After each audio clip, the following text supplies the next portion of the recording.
Chez Forrester, Zund montre à Brooke et Hope un nouveau design pour la ligne Hope for the Future. Hope dit que ce n'est pas ce à quoi elle s'attendait. Mais c'est exactement la mode écologique pour laquelle la ligne est connue. Il remercie Petra le modèle alors qu'elle sort. Taylor arrive et Brooke remarque que Hope essaie de se concentrer sur le travail. Taylor lui assure que la situation avec Douglas ne durera pas longtemps. Elle est là parce qu'elle et Brooke ont un rendez-vous pour déjeuner aujourd'hui. Brooke interroge, « Nous faisons ?» Taylor fait un clin d'œil et dit qu'il est livré depuis le restaurant de Deacon. À Il Giardino, Hollis dit à Deacon qu'il livre personnellement la commande de nourriture à Brooke Logan. Deacon est perplexe car Hollis est spécialement invité à livrer la commande et demande ce qui se passe. Hollis dit qu'ils ont commencé à flirter un peu l'autre jour et qu'il a dû faire bonne impression. Est-ce un problème? Chez Bill, Sheila revient sur sa dernière visite avec Deacon où elle lui a dit au revoir et fait des grimaces.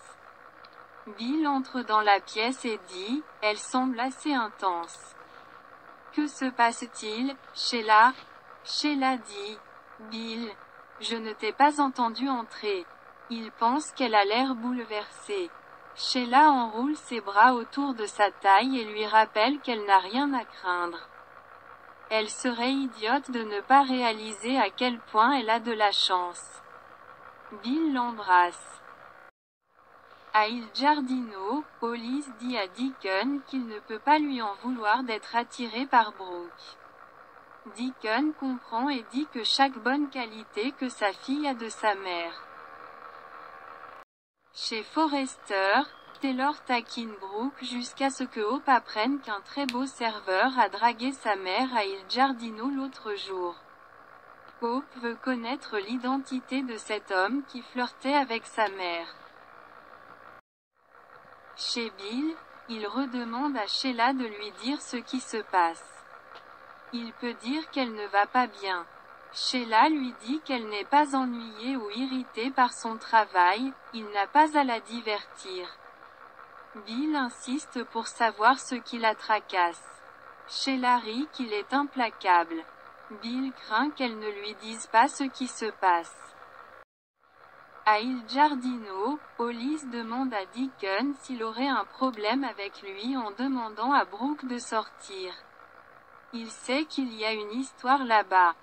Deacon dit que le navire a navigué et que la seule personne qui doit être d'accord avec cela est Brooke.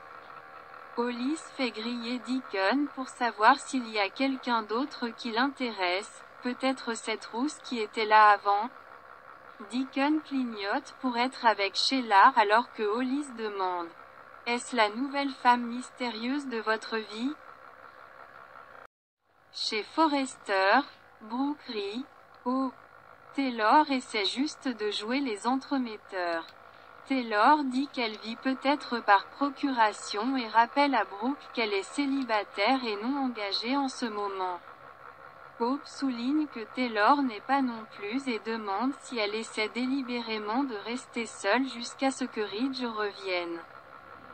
Taylor et Brooke assurent à Hope qu'ils ne sont plus à ce sujet et qu'ils sont vraiment amis. Brooke n'est pas sûre qu'il y ait quelqu'un qui la comprenne ou ce qu'elle a vécu plus que Taylor. À Il Giardino, Deacon dit à Hollis d'apporter la nourriture à Forrester. Hollis dit que dès qu'il a évoqué le petit roux, il a commencé à le pousser à la porte. Deacon dit qu'il ne veut pas que la nourriture refroidisse. Hollis insiste, alors. Il n'avait pas de femme mystérieuse avec qui il couchait? Deacon flash sur le moment de grésillement de Sheila et insiste sur le fait qu'il vivait seul. Hollis dit qu'il doit venir voir Brooke. Deacon lui dit qu'elle est et sera toujours tout au sujet de Ridge Forrester. Hollis dit à son « patron » de ne pas le sous-estimer. Chez Bill, Sheila lui dit que son problème passera. Elle s'en est déjà occupée. Bill dit qu'elle est à l'abri de la prison et du jugement. Il lui demande de lui parler. Ils n'ont pas de secret l'un pour l'autre. Sheila croit qu'il la connaît si bien qu'elle n'est pas sûre qu'elle le pourrait si elle essayait. Bill demande, alors, pourquoi le faire? Chez Forrester, Hope dit qu'elle est heureuse pour Taylor et Brooke et leur connexion. Elle veut juste que tout le monde s'entende. On frappe à la porte et Taylor s'écrie, Brooke. Pourquoi ne comprend-elle pas? Brooke ouvre la porte à Hollis, qui dit qu'il était content de voir son nom sur le billet et qu'elle l'a spécifiquement demandé. Brooke rit que son ami, curieux, Taylor a passé la commande. Comme le dit Hollis à propos de la belle inspiration que l'on trouve au bureau, Hope se racle la gorge. Brooke le présente de nouveau à sa fille. Hollis dit que son père se vante toujours d'elle. Brooke intervient, tu es exceptionnel.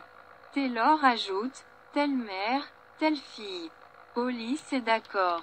Il devrait revenir, mais dit à Brooke qu'il a pensé à elle et qu'il aimerait la revoir.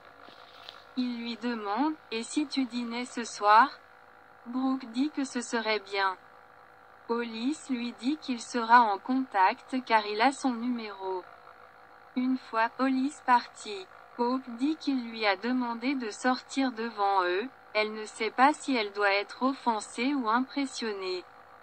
Taylor rigole qu'elle ne s'excusera pas d'avoir mis son ami avec un jeune homme sexy. Ce soir, Brooke Logan, les possibilités sont infinies. À Il Giardino, Deacon se souvient de la danse lente avec Sheila. Chez Bill, il presse Sheila de partager avec lui ce qui la dérange. S'il ne comprend pas, il essaiera. Sheila lui dit qu'il y a quelque chose qui pèse sur moi. Il y a quelqu'un qu'elle ne peut tout simplement pas sortir de sa tête. Elle dit qu'il lui a tout donné et l'a aidé quand tout le monde l'a jeté. Sheila sera honnête avec lui, alors, oui, il y a quelqu'un d'autre. Quelqu'un à qui elle a tant essayé de ne pas penser, mais quelqu'un qui lui manque terriblement.